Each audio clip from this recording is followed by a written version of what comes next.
ಆತ್ಮೀಯ ಎಲ್ಲ ಮಾಧ್ಯಮ ಸ್ನೇಹಿತರೆ, ಏನೊಂದು ಇತ್ತೀಚೆಗೆ ಲೋಕಸಭಾ ಚುನಾವಣೆಯ ಹಿನ್ನೆಲೆಯಲ್ಲಿ ನಡೀತಿರುವಂಥ ಒಂದು ಗಲಾಟೆಗಳು, ಹೊಡೆದಾಟಗಳು, ನಮ್ಮ JDS ಕಾರ್ಯಕರ್ತರನ್ನು, BJP ಕಾರ್ಯಕರ್ತರನ್ನು ಹಲ್ಲೆ ಮಾಡುವಂಥದ್ದು, ಅಧಿಕಾರ ದುರ್ಬಳಕೆಯನ್ನು ಮಾಡ್ಕೊಳ್ತಿರೋವಂಥದ್ದು, ಇವೆಲ್ಲವೂ ಕಾಂಗ್ರೆಸ್ ಪಕ್ಷದವರು ಮಾಡ್ತಿದ್ದಾರೆ. ಅದನ್ನು ಎಲ್ಲೋ ಕಡೆ ತಡೆಯೋದರಲ್ಲಿ ಆಡಳಿತ ಚುನಾವಣಾ ಅಧಿಕಾರಿಗಳು ಇನ್ನು ವಿಫಲರಾಗಿದ್ದಾರೆ. ಅಧಿಕಾರ ದುರ್ಬಳಕೆ ಆಗ್ತಿದೆ ಅನ್ನುವಂಥದ್ದು ನಮ್ಮ ಸ್ಪಷ್ಟ ಆಪಾದನೆ. ಕಂಪ್ಲೇಂಟ್ ಕೊಡೋಕ್ಕೂ ಎಷ್ಟೋ ನಮ್ಮ ಹಲ್ಲೆಗೊಳಗಾಗಿರುವಂಥ ವ್ಯಕ್ತಿಗಳು ಕಂಪ್ಲೇಂಟ್ ಕೊಡೋಕ್ಕೂ ಎದುರುವಂಥ ಪರಿಸ್ಥಿತಿ ನಿರ್ಮಾಣ ಮಾಡಿದ್ದಾರೆ. ನೀವೇ ನೋಡಿದ್ದೀರಾ, ರಸ್ತೆಯಲ್ಲಿರೋ ವಿಡಿಯೋ ಕ್ಯಾಮ್ರಾ ಯಾವ ರೀತಿ ಮಂಜುನಾಥ್ ತಾನೆ ಚಂದ್ರಪ್ಪ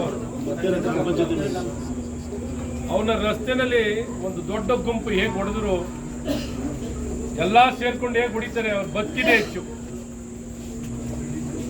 ಇದನ್ನ ಎಲ್ಲ ಒಂದ್ ಕಡೆ ಸುವಮೋಟೋನೇ ಕೇಸ್ ಹಾಕಬೇಕಿತ್ತು. ಯಾವ ರೀತಿ ಒಂದು 307 ಕೇಸ್ ಹಾಕಬೇಕಾಗಿತ್ತು, 307 ಕೇಸ್ ತಗೊಂಡಿದೀವಿ ಅಂತ ಆಗುತ್ತೆ ಲೆಕ್ಕಕ್ಕೆ. ಆದರೆ ಯಾವ ಕೇಸನ್ನ ಯಾವ ಸೆಕ್ಷನ್ ಅಲ್ಲಿ ತಗೊಳ್ಬೇಕಿತ್ತು ಅದನ್ನ ತಗೊಂಡಿಲ್ಲ.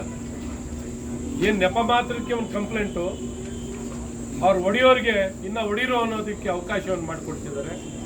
ಇದನ್ನ ಚುನಾವಣೆ ಆಯೋಗಕ್ಕೂ ಕಂಪ್ಲೇಂಟ್ ಕೊಟ್ಟಿದ್ದೀವಿ.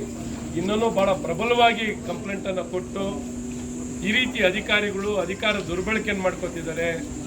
ಕೇವಲ ಖ್ಯಾತೆ ತೊಂದರೆ ನಮ್ಮ JDS ಮತ್ತು BJP ಕಾರ್ಯಕರ್ತರಿಗೆ ನಾಯಕರುಗಳಿಗೆ ಮಾಡಿ ಅವ್ರು ಎಷ್ಟು ಬೇಕಾದ್ರೆ ವಾಹನಗಳು ಓಡಾಡ್ಬೋದು, ಏನು ಬೇಕಾದ್ರೆ ಮಾಡ್ಬೋದು, ಏನು ಬೇಕಾದ್ರೆ ಕೊಡ್ಬೋದು, ಯಾರನ್ನ ಬೇಕಾದ್ರೆ ಹೊಡಿಬೋದು, ಯಾರನ್ನ ಬೇಕಾದ್ರೆ ಎದುರಿಸ್ಬೋದು, ಏನು ಬೇಕಾದ್ರೆ ಮಾಡ್ಬೋದು. ಹಾಗಾಗಿ ಡಾಕ್ಟರ್ ರವಿ ಅವರು, ಕೃಷ್ಣಣ್ಣ ಅವರು, ಕೃಷ್ಣಕುಮಾರ್ ಅವರು, ಜಗದೀಶ್ ಅವರು ಇದ್ದಾರೆ, ಬಲರಾಮ್ ಅವರು ಇದ್ದಾರೆ. ಎಲ್ಲರ ಒಂದು ಸಮ್ಮುಖದಲ್ಲಿ ಹೇಳಕ್ಕೆ ಇಷ್ಟಪಡೋದು, ಇಲ್ಲಿ ಶಾಂತಿಯುತವಾಗಿ ಚುನಾವಣೆ ನಡೀಬೇಕು, ಶಾಂತಿಯಿಂದ ನಡೀಬೇಕು. ಯಾವ ಹೊಡೆದಾಟ ಇರಬಾರ್ದು.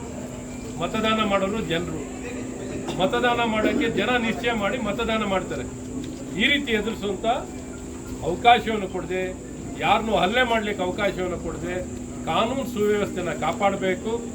ಹಾಗಾಗಿ ಪ್ಯಾರಾಮಿಲಿಟರಿ ಫೋರ್ಸನ್ನು ಈ ಬೆಂಗಳೂರು ಗ್ರಾಮಾಂತರ ಲೋಕಸಭಾ ಚುನಾವಣೆಯಲ್ಲಿ, ಲೋಕಸಭಾ ಕ್ಷೇತ್ರದಲ್ಲಿ, ಎಲ್ಲ ವಿಧಾನಸಭಾ ಕ್ಷೇತ್ರದಲ್ಲೂ ಅವ್ರನ್ನ ಹಾಕಬೇಕು, ಅವ್ರನ್ನ ಇಲ್ಲಿ ಡೆಪ್ಲಾಯ್ ಮಾಡಬೇಕು, ಆ ಸಿಬ್ಬಂದಿಗಳು ಇಲ್ಲಿ ಬರಬೇಕು ಅನ್ನೋಂಥದ್ದು ನಮ್ಮ ಒತ್ತಾಯ. ಕಾನೂನು ಸುವ್ಯವಸ್ಥೆ ಕಾಪಾಡಬೇಕು. ಎಲ್ಲೊಂದು ಕಡೆ ಭಯದ ವಾತಾವರಣ ನಿರ್ಮಾಣ ಆಗಿದೆ ಅನ್ನುವಂಥದ್ದು ನಮ್ಮೆಲ್ಲರ ಆಪಾದನೆ ಮತ್ತು ಜನರ ಆಪಾದನೆ, JDS ಮತ್ತು BJPಯ ನಾಯಕರ ಆಪಾದನೆ ಆಗಿದೆ. ಹಾಗಾಗಿ ಇದನ್ನು ಸ್ಪಷ್ಟವಾಗಿ ಕ್ರಮ ವಹಿಸುವಂಥ ಅಧಿಕಾರಿಗಳು ARO ಅವ್ರಿಗೆ, ARO ಅವರು ಇರಲಿಲ್ಲ, ತಹಶೀಲ್ದಾರ್ ಇದ್ದರು, ಕಂಪ್ಲೇಂಟ್ ತಗೊಂಡ್ರು, DYSP ಅವ್ರಿಗೆ ತಿಳಿಸಿದ್ದೀವಿ. ಎಲ್ಲೊಂದು ಕಡೆ ಕಾನೂನು ಸುವ್ಯವಸ್ಥೆಯನ್ನು ಕಾಪಾಡೋದ್ರಲ್ಲಿ ನೀವು ವಿಫಲರಾಗಿದ್ದೀರಾ. ಹಾಗಾಗಿ ನಿಮ್ಮೇಲೂ ಕಂಪ್ಲೇಂಟ್ ಕೊಡಬೇಕಾಗುತ್ತೆ ಅಂತಂದು ತಿಳಿಸಿದ್ದೀವಿ. ನಿಮ್ಮೇಲೂ ಕಂಪ್ಲೇಂಟ್ ಕೊಡಬೇಕಾಗತ್ತೆ. ನೀವು ಅವ್ರ ಜೊತೆ ಕೈ ಜೋಡಿಸ್ಕೊಂಡಿದ್ದೀರಾ. ನಿಮ್ಮೇಲೂ ಕಂಪ್ಲೇಂಟ್ ಕೊಡುವಂಥ ಕೆಲಸಗಳನ್ನು ಮಾಡ್ತೀವಿ. ನಿಮ್ಮನ್ನೊಂದು ಏನು ಬೇಕಾದ್ರೆ ಮಾಡಲಿಕ್ಕೆ ಅವಕಾಶ ಇರಲ್ಲ. ಇಲ್ಲಿ ಪ್ರಜಾಪ್ರಭುತ್ವದ ಹಬ್ಬ ಇದು. ಜನರು ನೆಮ್ಮದಿಯಿಂದ ಮತದಾನ ಮಾಡಲಿ. ಅವ್ರು ಎಷ್ಟು ವರ್ಷ ಕೆಲಸ ಮಾಡಿದಾರಲ್ಲ, ಆ ಕೆಲಸ ಮಾಡಿದರೆ ಕೂಲಿ ಕೇಳ್ತಿದ್ರಲ್ಲ, ಕೂಲಿ ಕೇಳಲಿ, ಏನು ಕೆಲಸ ಮಾಡಿದ್ದೀವಿ ಅನ್ನೋದಕ್ಕೆ. ಹಾಗಾಗಿ ಇಲ್ಲಿ ಕೆಲಸ ಮಾಡಿರೋ ಜನಕ್ಕೆ ಗೊತ್ತಿದೆ, ಇದು ದೇಶದ ಚುನಾವಣೆ. ನಿಜವಾದ ಕೂಲಿ ಮಾಡಿದವರು ಮೋದಿಯವರು ಅಂತ ಎಲ್ಲರಿಗೂ ಗೊತ್ತಿದೆ.